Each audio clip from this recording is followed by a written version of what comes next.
So young adult ministry, one of the big questions of the church today, and the reason that everybody is looking for more young people is because that seems to be the way that life thrives in a congregation. But the question is, how do you get the young people into your church? So one, I will question your question.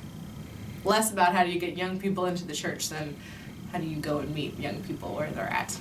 So I started a happy hour theology group with my good friend Dara Schuler-Hansen, who's at Good Shepherd Lutheran Church. We decided to start last year, Just Bethel, as pub commandments. So we took the 10 commandments, and then we added the other sort of 2 that Jesus likes to talk about. So we had our 12 commandments, and we went to a different pub every month and just talked about them.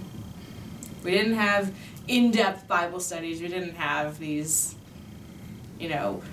fully prepared lesson plans that tell us exactly what we should believe about each of the commandments, but said, so what do we do if we're single people and it says don't commit adultery?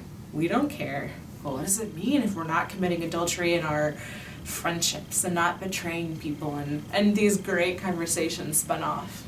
And we were doing them over beer.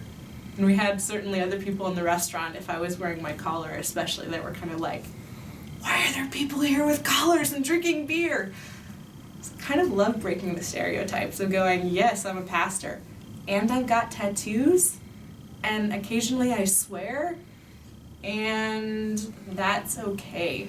That doesn't mean that I'm a terrible Christian or not a Christian. I can actually be a pastor and have tattoos and swear and drink beer. And so I think in some ways that's just freeing for people. Freeing to know that you can be exactly who you are, exactly who God made you to be. And that's awesome. And it's a welcoming environment.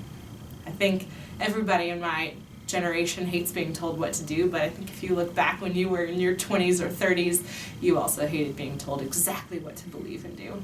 So we like conversation. We like talking about stuff. We like talking about theology. We like talking about hot topics in the news and the stuff that's too scary to talk about.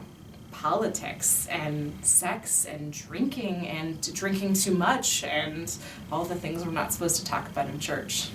Some of the most amazing things to talk about with happy hour theology. So we're having a lot of fun. We invite in guest speakers. We had 2 weeks ago, we had another pastor come in and talk about immigration. And we said, well, yes, but how can we respond to it? If we don't actually speak Spanish, how can we talk? He said, well, learn a few words. Learn a few words, and that's a huge piece of it. Just making that little piece, that little bit of effort. And so we're educating each other. In a few weeks, one of my guys who's been attending Happy Hour Theology is going to talk about end-of-life issues and advanced care planning. I don't know anything about that. I'm excited to learn right alongside everybody. So, young people in your church, it's not as hard as you think it is.